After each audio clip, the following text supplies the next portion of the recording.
And what I love about that is now every single tenant that comes in there is just more to the value of the property, right? Now it's just going up to the right. It took a while to stabilize it, but it's a lot more hands off. Like I don't do as much with that portfolio as I do with the portfolio we have in Atlanta, but it costs a lot more.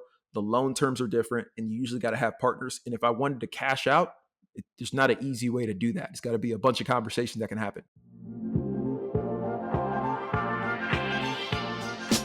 Welcome to the Path to Passive podcast, where we talk about building wealth and empowering lifestyle through commercial real estate investing for tech professionals. I always wish that other tech professionals reaching financial freedom had documented their journey along the way, so I'm doing it for the rest of us. Join us as we explore stories, many failures, and lessons learned along the way. I hope you enjoy and subscribe.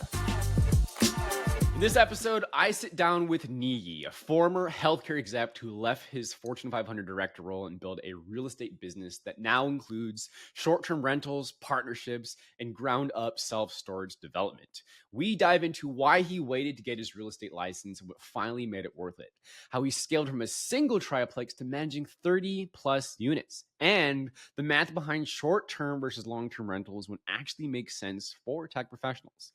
Investing cross-country as well, and how this helps W-2 earners in places like California and even as far as Japan buy profitable deals in Atlanta, and the 5-year mindset shift and why lifestyle design starts before you retire. So if you've ever asked, should I get my real estate license, or how do I start investing while still my W-2 across states, you're going to want to hit play on this one. Make sure to follow, subscribe, and share this with a friend who needs to hear it. And if you're serious about building passive income and investing in real estate, please leave a review.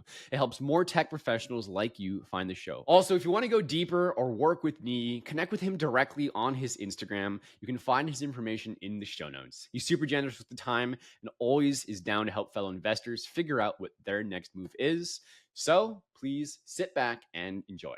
I am so stoked to have you here, Niyi. I've seen this on the calendar for a bit, had the chance to really check you out and learn a little bit more about you. And one of the things I'm really stoked to have you on this show for is, I get a lot of questions, from colleagues, from potential investors of like, well, I'm looking at investing, like, where should I go first? And what I thought was really cool about your story is not only were you corporate executive, a former director of strategic accounts at a Fortune 500 healthcare company, but you became a real estate entrepreneur. And so, you have looked at a lot of different types of asset classes and opportunities, especially becoming a realtor too, realtor plus investor along the way. And so, I'm really stoked to have you here to answer some of these questions that newer investors and maybe some experienced investors might have as well, and be thinking, well, what about that thing that I haven't scratched that itch or scratched those questions about? So those are some of the things I want to jump into this conversation with you.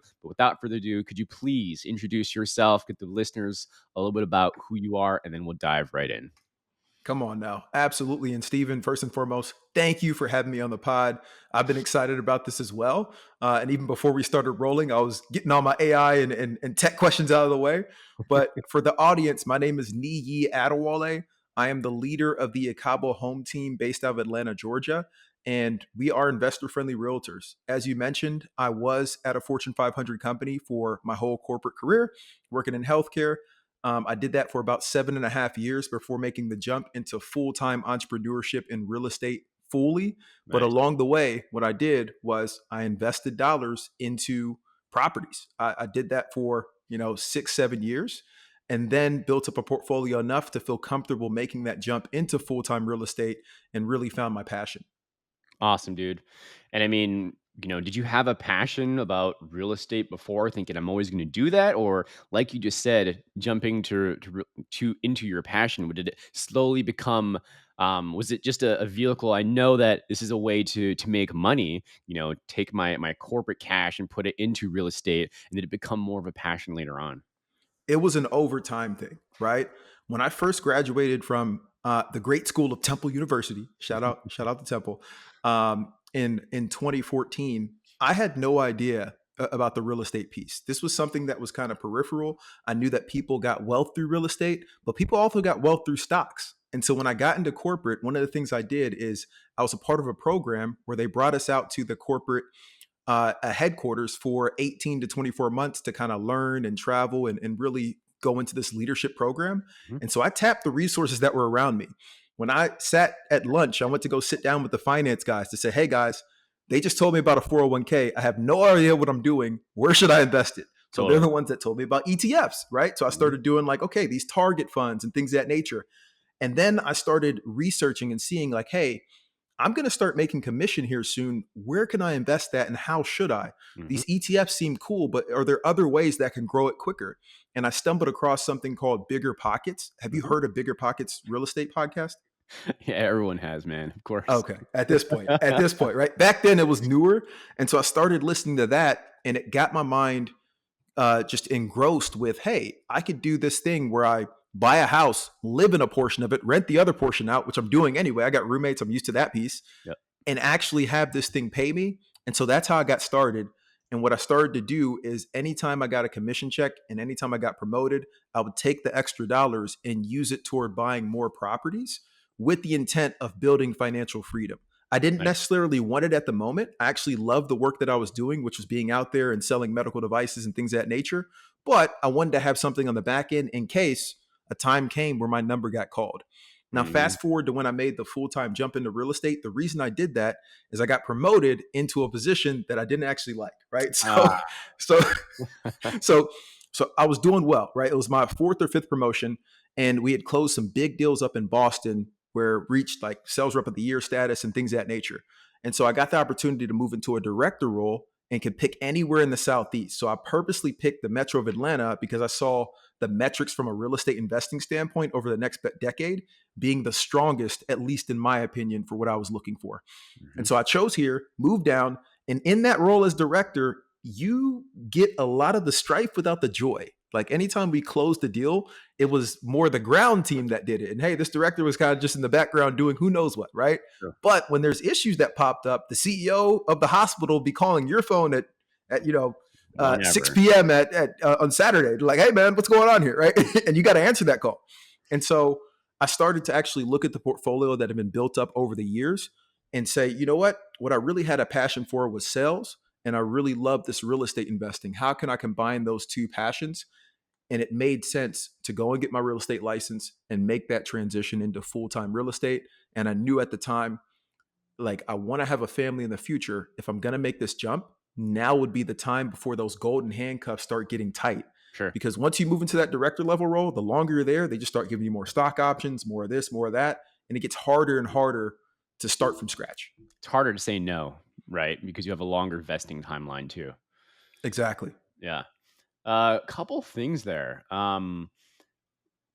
You said you were looking at Atlanta as the place that made sense from a market perspective. Big market, first of all, right? What were you seeing that made sense? That was like, this is one of the metros that I want to jump into.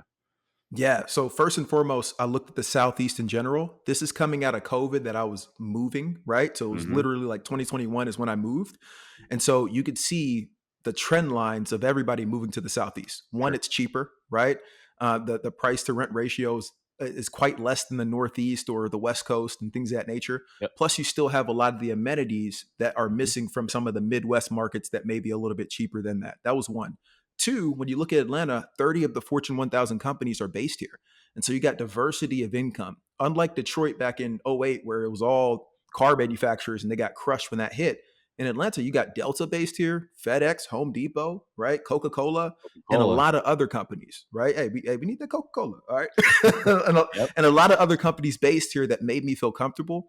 And when you look over the next decade and the growth trend lines for this city in general and some of the other surrounding major cities, it was just up and to the right.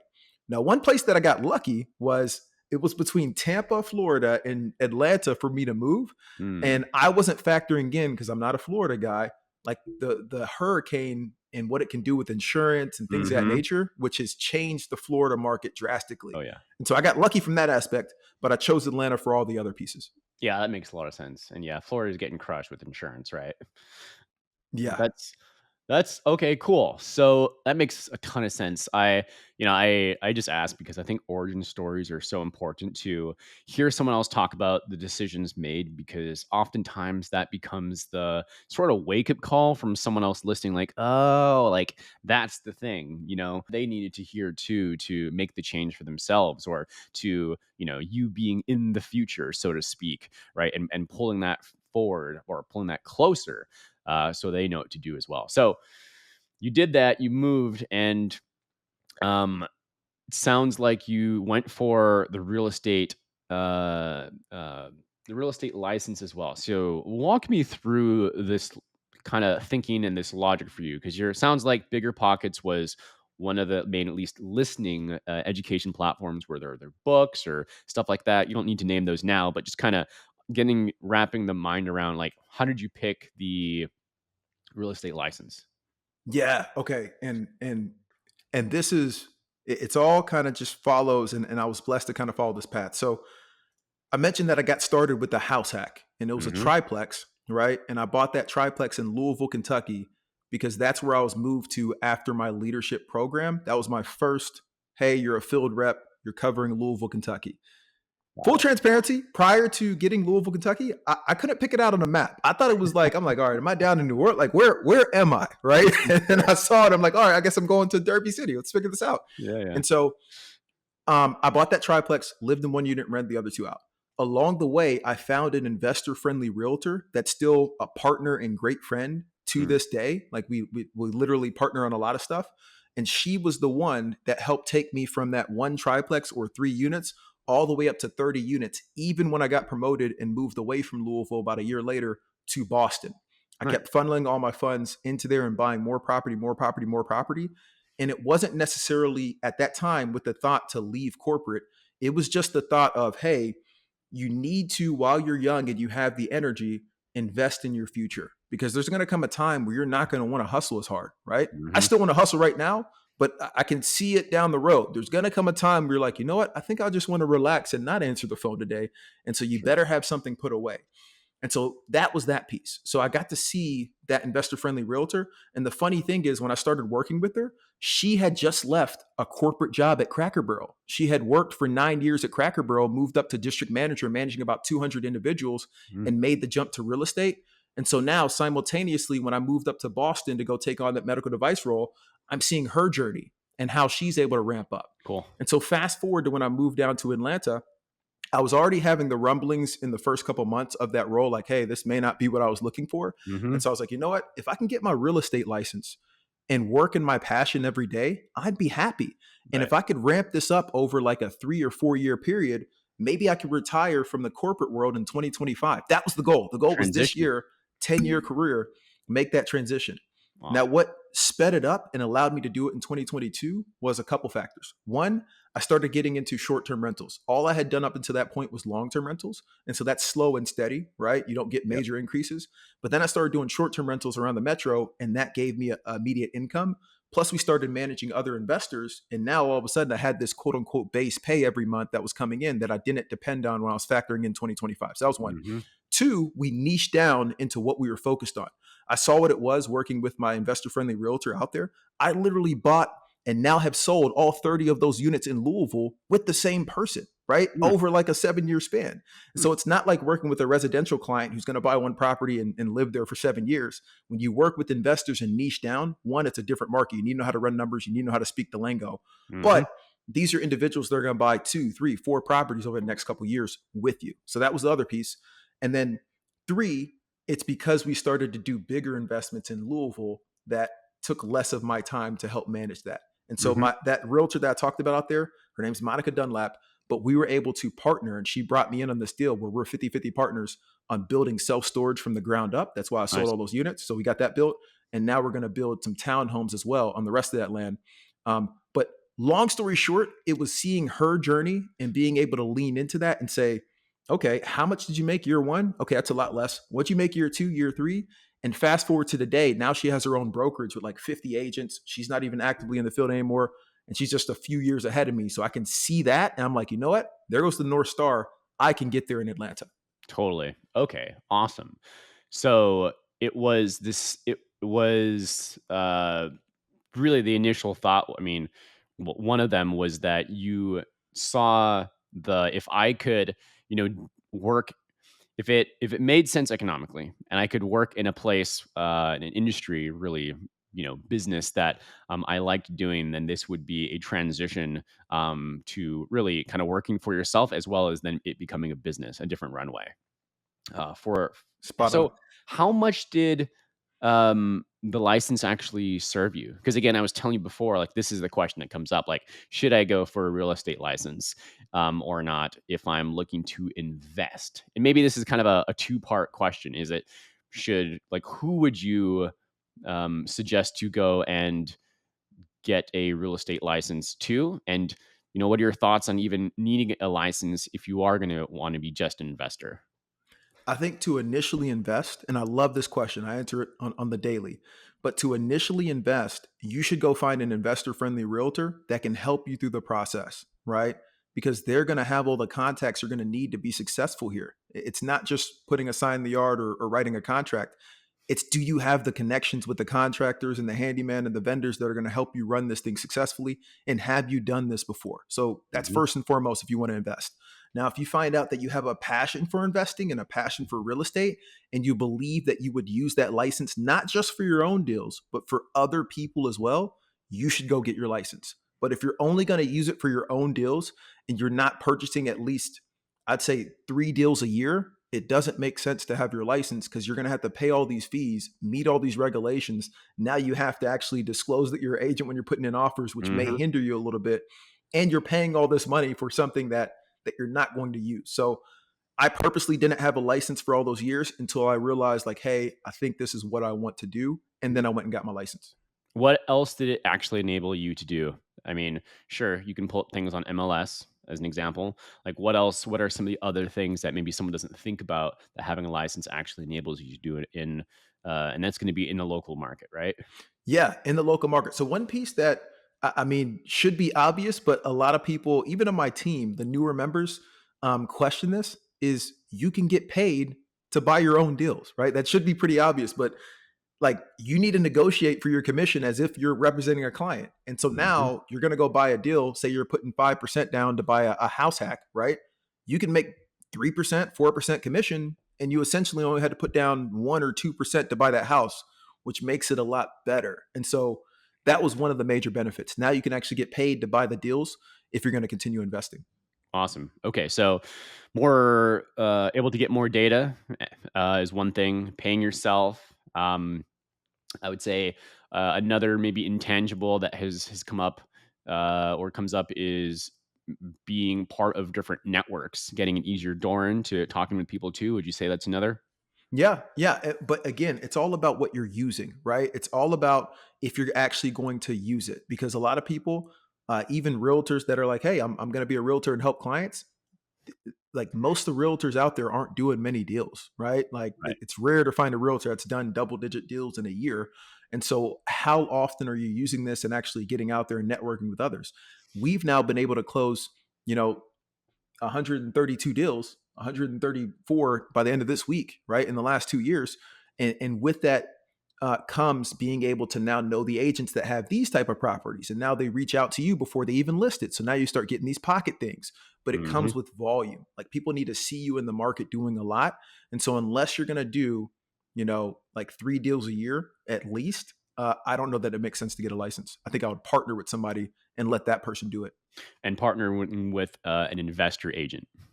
Correct. And Cool. by investor agent, you should be questioning them and asking them like, "Hey, what does your investment portfolio look like and what type of clients do you work with?" Because it goes with anything. Like even when I look at CPAs, right? And I Hmm. look at my lenders, I want to have investor friendly lenders, investor friendly CPAs. Why? Because I'm an investor. If my Hmm. CPA owns investments, he's going to learn that tax code for himself so that Right. he can save money and now he can pass that knowledge on to me. Same thing with the lender. If the lender understands investments, he's worked through these weird type of questions before, like, hey, I'm a 1099. How do I get approved for this? And he's going to be able to help me do that easier because he's just getting more repetitions. Yep. 100%. And like you said, it's if they're doing it for themselves, they just have a different frame of mind. Completely agree. So you were kind of touching on it there. I'd like to expand on that because that first question was, should someone go get a license, which really kind of leads to like, well, what should you do to start investing, right? And if you want to, or depending on the answer there, let's just say that someone is going to talk to investor agent. What are the questions that you would ask? Sounds like the first one is what is your portfolio? Do you invest? Right? Things like that. What are some of the other things that are top of mind for you? Um, other questions that should be asked to vet an investor agent. Yeah, so definitely those two. That should be the top of mind. The next one I'd ask is depending on the market, what's working here, right? Like long term rentals, short term rentals, mid-term rentals. What are you seeing that's working? And also, what are some recent deals that you've done? Can you talk about those pieces to show, like, hey, here goes how we're putting it together and the process? One of the things that we do when we're first talking with a client is we set up a 15-minute call to just understand what are they looking to achieve, and not in the next year, but over the next 5 years when it comes to a real estate investing standpoint, Nice. so that we can work backwards and get them there, right? Because the strategy they have in mind, like for example, we meet a lot of individuals that come from your world, right? Of the tech world of, hey, I'm making X amount of money, high six Hmm. figures, and I want to put it to work in real estate. I heard flipping's amazing, so I want to go do flipping. It's like, listen, guys, you don't have the time to go do flipping, at least not successfully, right? Like you Yes. should go put it into a buy and hold that's a stabilized asset, or one that maybe needs a little bit of rehab to where it's like it's not a major thing, and just set it and forget it. And then when you look up a couple years from now, that thing's going to be worth way more. And now you can pull out that equity and keep buying. There's different strategies that can work for that individual. And so we hope to be able to steer them toward that. And so switching back to the client standpoint, you should be Hmm. asking what works in that environment. And also, you should be relaying your goals for the next 5 years. You should try to write it out like, hey, I just want to get one property and see if it works. Or, hey, I want to build up a whole portfolio to have the ability to retire from my W 2 if I so choose to. Yeah, it's a really interesting point, right? Just diving deeper, double clicking, whatever you want to call it, acknowledging what you said there about asking that question, what works in their market, right? Because you had talked about how you had Airbnb or short term rentals, excuse me, as well as some of your longer term rentals as well, and um, you know what's and being able to think about what type of asset class fits for that market. How did you also have STR short term rentals in Louisville as well, or were those in Atlanta because it made more sense for that market?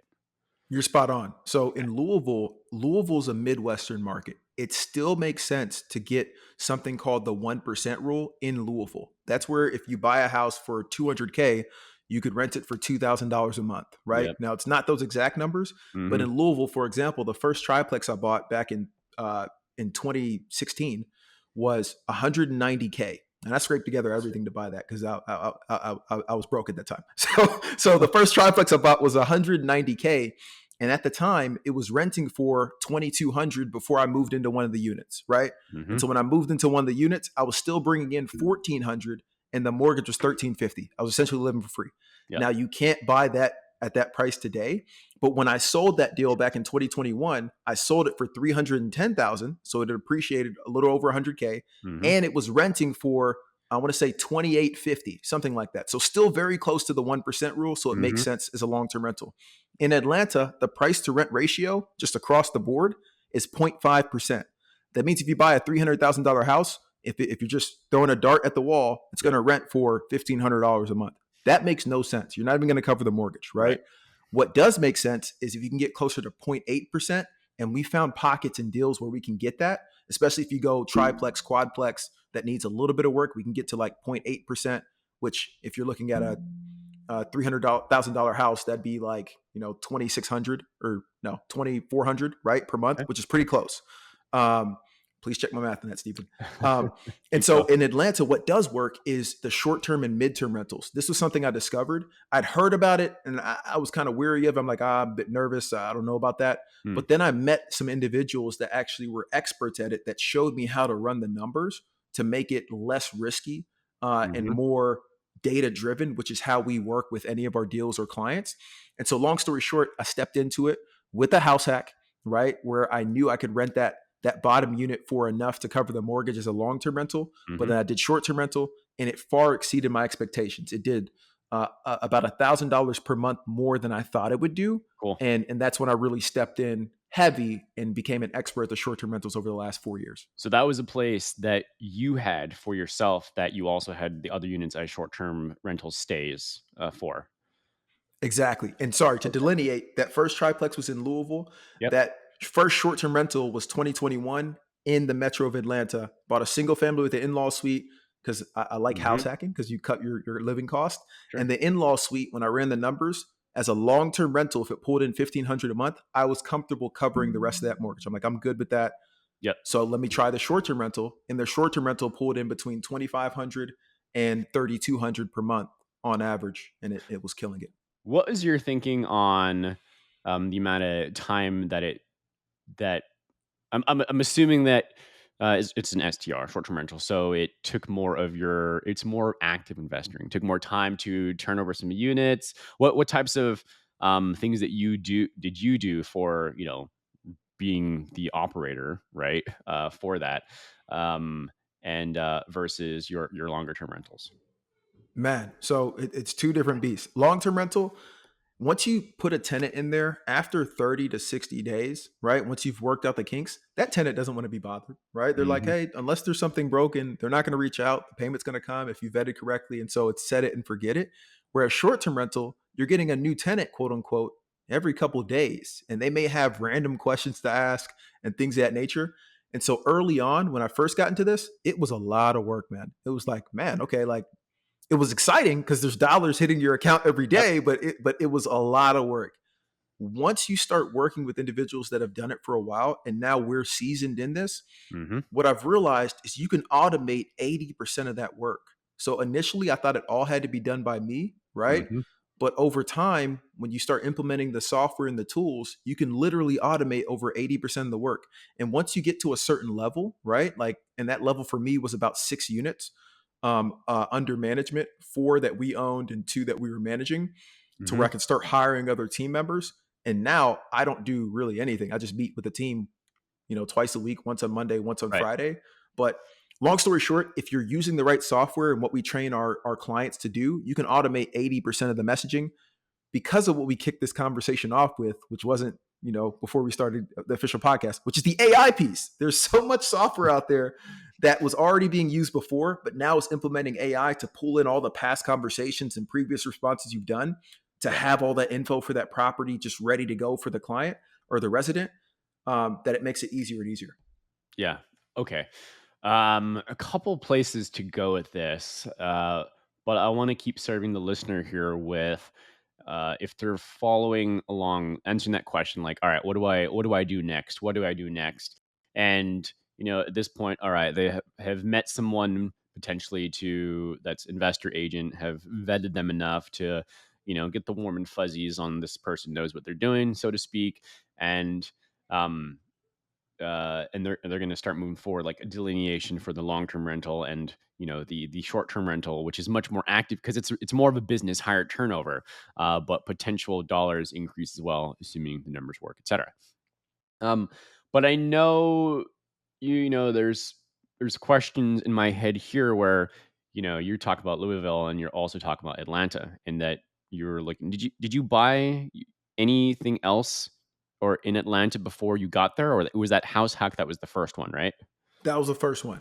Okay, so here's my question um is working with investor agents, working with people that are outside of your market, let me put it in perspective.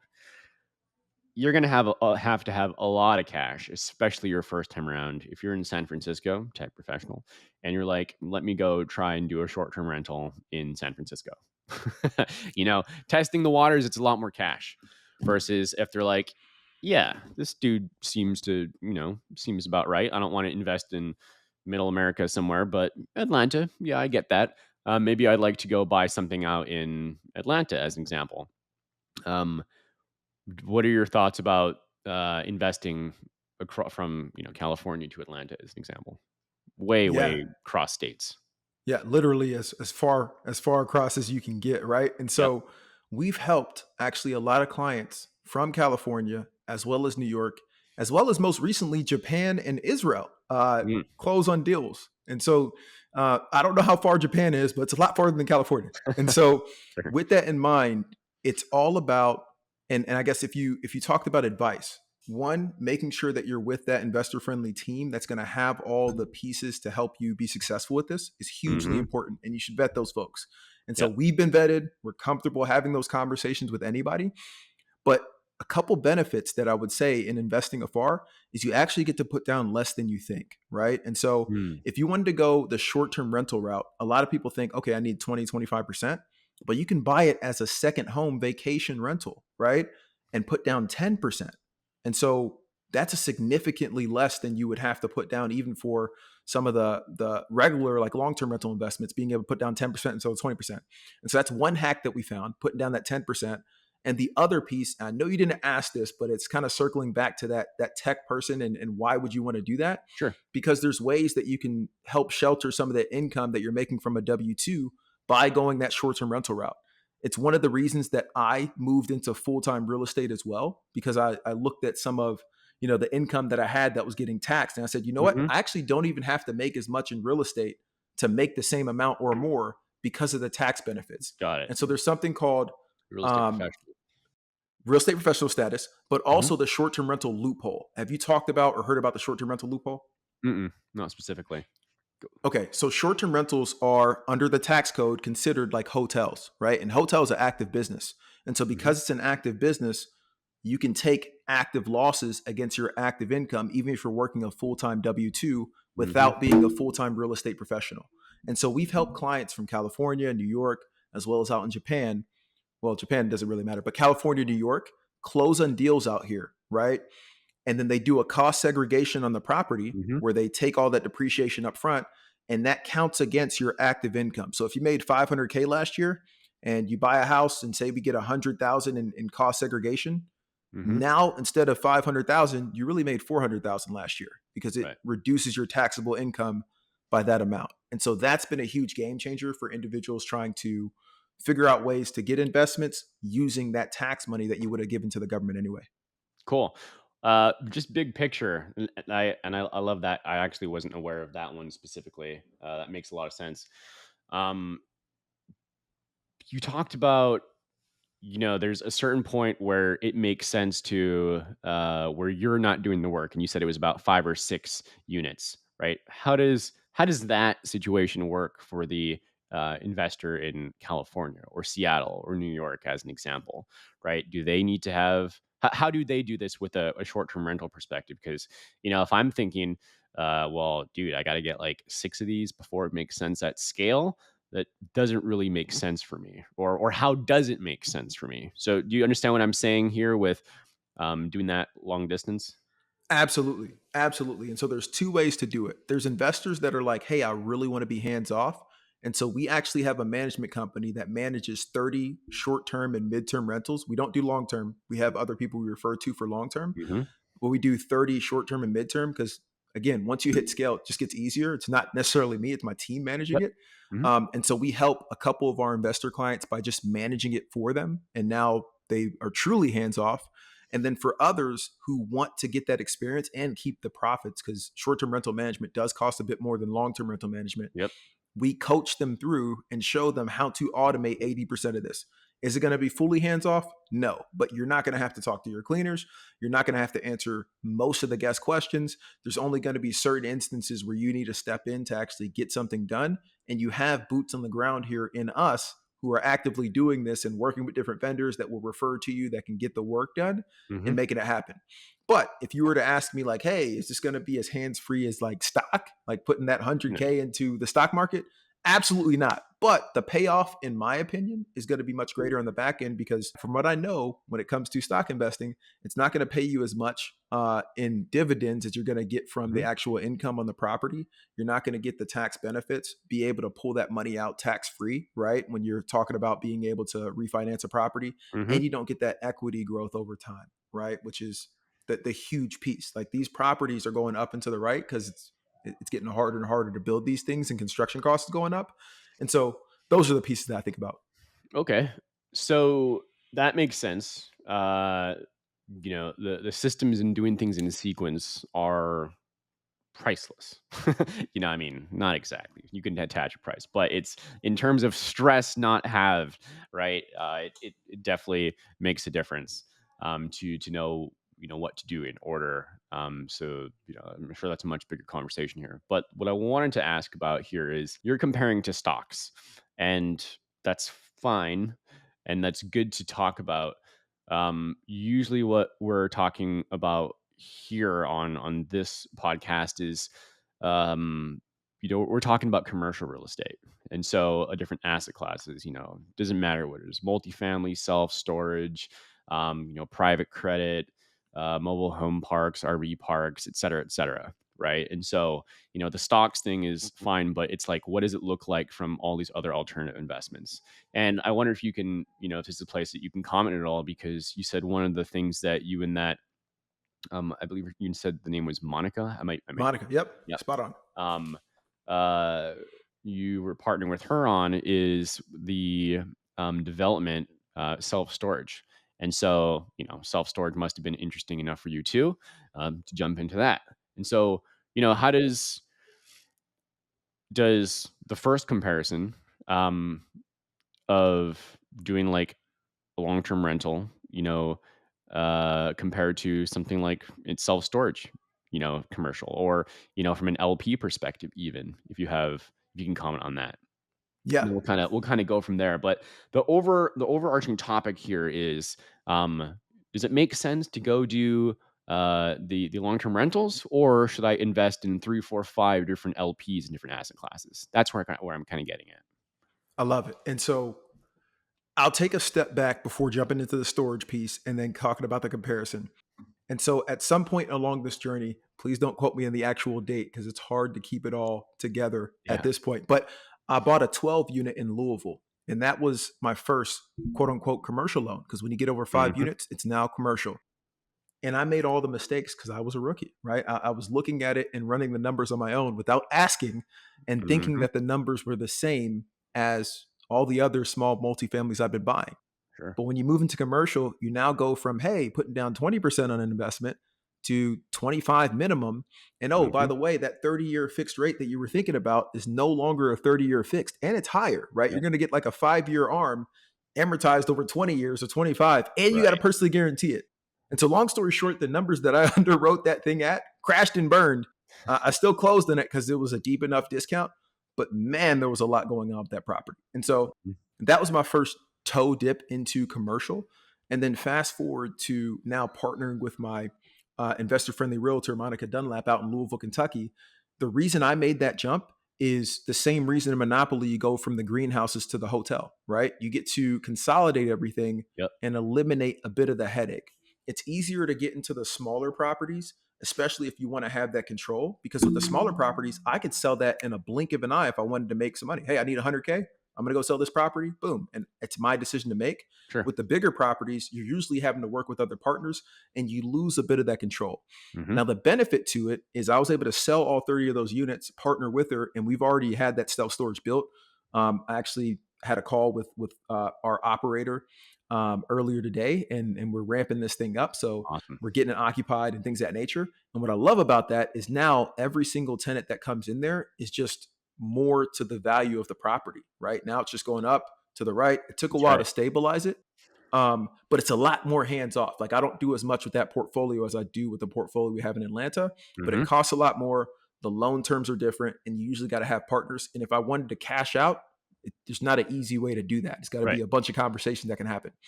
Now we're also going to do the townhome build, 105 townhomes. We got to bring in a bunch of limited partners to get Yep. this done. The storage was a $2 million project, so we are able to put our 20% in and make it happen. The townhomes is a $20 million project, and so we need to go and pull Hmm. in other investors to make this happen. And so it brings more conversations, more potential headaches from people whose values may not be aligned. And so I'd say the main difference in going after the small multis and kind of getting started there, and then going after the larger properties, is one, you can do more autonomously The other one, you have to get into that marriage. Like when you are picking a business partner, it's literally a marriage. Like this is somebody Yep. that you're going to be sharing a lot with, and you got to make sure that's a fit there. And so what I'd say is if you're just now getting into it and you have the time, right? Or not even the time, but you have the want to, I think it's always a good option to start off a little bit smaller so that you can even see if you like this thing, right? Do you like Yeah. real estate investing? Is this the thing for you, right? And also, you get to build some of those contacts. Like the reason we were able to go do the builds and the self storage and now the townhomes is because we both owned a lot of real estate around there that we've since sold to consolidate it. And so we built relationships with the builders, with the contractors, with the different lenders to where now we can go to them and get favorable terms. Whereas if we had just came out of the blue and said, hey, we're going to go do this deal, I don't know that it would look this way. Yeah. I want to check in on what you were talking about if you even like real estate. I think this is an interesting thing that I kick around here and there with people is that how much, if there's one thing we know here that is that you need to take your today's dollars and make them future dollars. And it would be nice if everyone loved real estate, but people like security and they like cash flow and they like, lifestyle more than probably what they care that gives it to them. And I am thinking really starting to answer that question of like if they like, do you like real, not you, but would someone like real estate or not? And to some degree I'm like, who cares? I like real estate, but the bigger question is, who cares if this provides you the thing that gives you that lifestyle, etc. And I'm wondering what your take is on how much someone really actually needs to like real estate to invest in or not. um and the last thing I'll say before you answer is, you know, you could really like something too, but if it doesn't provide you the lifestyle you like, well, then you need to go, pivot. And that could be full of a longer conversation altogether and full of limiting beliefs too. But do you get my question about how much someone really should or needs to like what they're doing if it provides them the lifestyle or not? Absolutely. And I love this question. And it's one where I'm going to bring in a couple examples to help answer, or at least give my thoughts on it. Yeah, Right.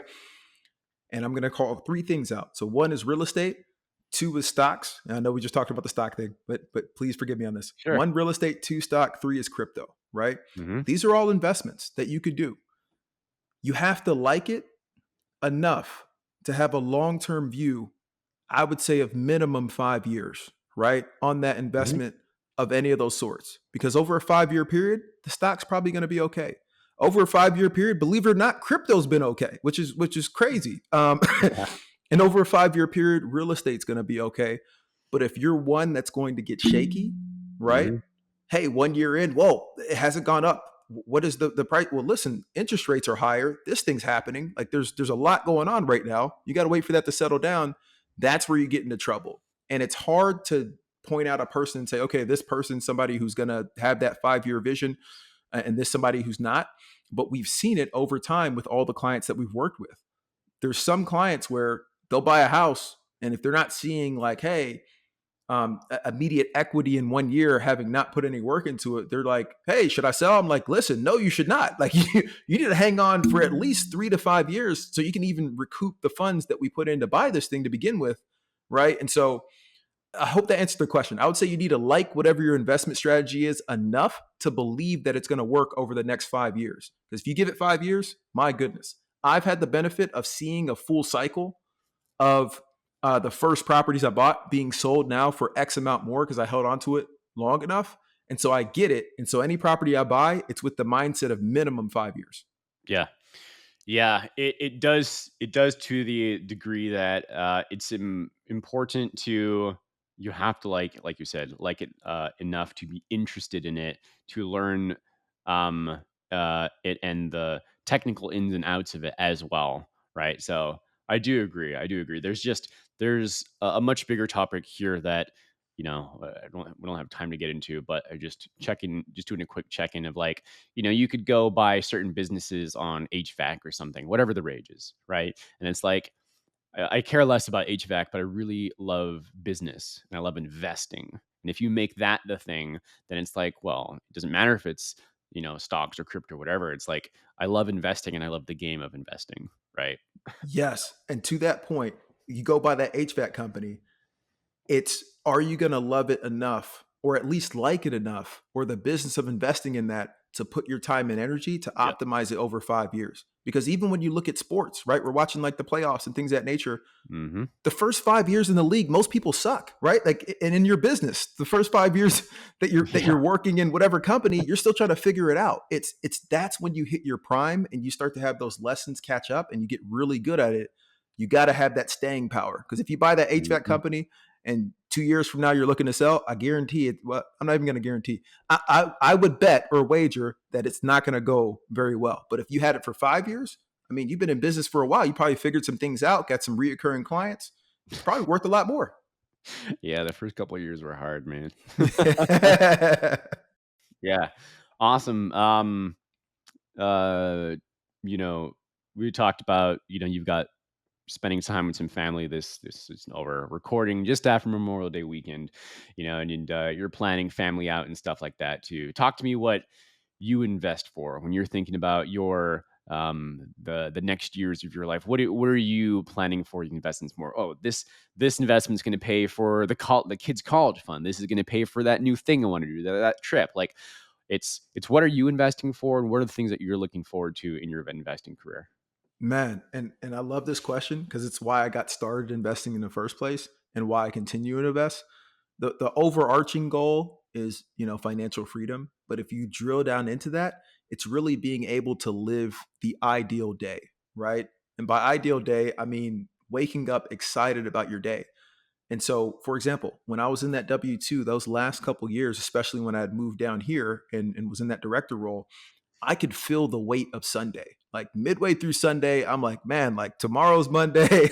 My phone's going to start ringing immediately. I got to get these emails. I got this. I got to do this report and all this other stuff. Right. And I got to learn this. Mhm. And it was heavy. Ideal day, being able to move into full-time real estate, I now actually don't have that weight anymore. I'm excited because I get to talk about things that I love and help other people build toward that ideal day. And so that's why I continue to invest, because the more investments we have that are now starting to pay us back the dividends after hanging on to them for a while, it allows us to have that freedom of choice to say, you know what? The whole family, we're going to take a Christmas vacation and go hang out together for 2 weeks in some crazy location. Why? Mhm. Because we can, right? Whereas others have to go and maybe you're there for 2 days and now you're going back because you got to get to work. We Mhm. have the choice now because there's not somebody overarching that's forcing us to go do something else. And so that's really the reasoning. And we talked about it before we hit record, but we're actually expecting our first child here in July. We got our baby shower coming toward the end of May. And so super excited to start to train up our child in this way as well, and be able to take time to go see the events, see the sports, see the accomplishments, and not have to worry about, hey, somebody else controlling our destiny here. Totally. And congratulations on that. I was gonna mention it, but I'm like, I don't know if this is news you want, so I'll leave it up to you. Um, Thank you. but yeah, absolutely congratulations. And you're totally right, dude. It's you get so much more energy working on the things that you love. And that's what that is about. If I'm understanding that the ideal day, it's like you get to do this with your purpose in mind, feeling the things that you love doing for the people you love doing it for, right? And that just has that loop, that flywheel to keep on going and going and going. Um, Absolutely. Outstanding, man.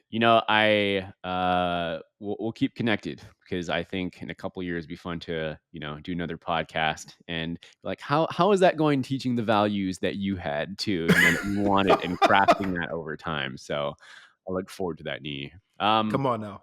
Yeah, man. Pleasure to have you on.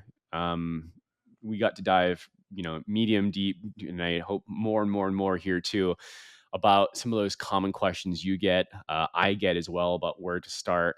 And I love talking about, to invest cross borders because I really think as you get interested about becoming an investor, whatever that is, and take that interest, then it doesn't matter your location. You can learn about markets, learn about working with people that have had results, that love what they're doing as well, and can just play in those spaces if you're partnering with others that our investors, agents, investors, CPAs, investors, bookkeepers, whatever it is to, build your wealth and start living that purpose even more. So I appreciate you having on. Where can people find you? How you want to be connected? And one or two things that you would love to people to reach out to you and say, hey, man, I want to talk to you more about that. Come on now. And Stephen, just again, thank you for allowing me to join you here. And if anybody wants to reach out, the best way is probably Instagram. You can go to eKabo Home. It's EKABO Home. Or you can go to ekabohome.com and find all the contact information. Happy to connect. And what I love most is when people reach out, even as a blank slate, like, hey, I'm thinking about real estate investing. What should I know? Like, what are the benefits? What are the cons? What do you think about this market? Feel free to reach out with any of that. I'm always happy to talk real estate. Awesome, dude. I'll make sure all that's in the show notes as well, so I can just click on it and get to you. Appreciate you. Come on now.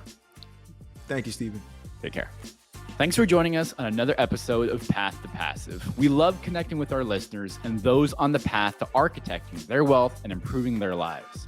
Feel free to let us know what topics you'd like to see in future episodes. Get in touch with us through email or Instagram. See you next week for a new episode.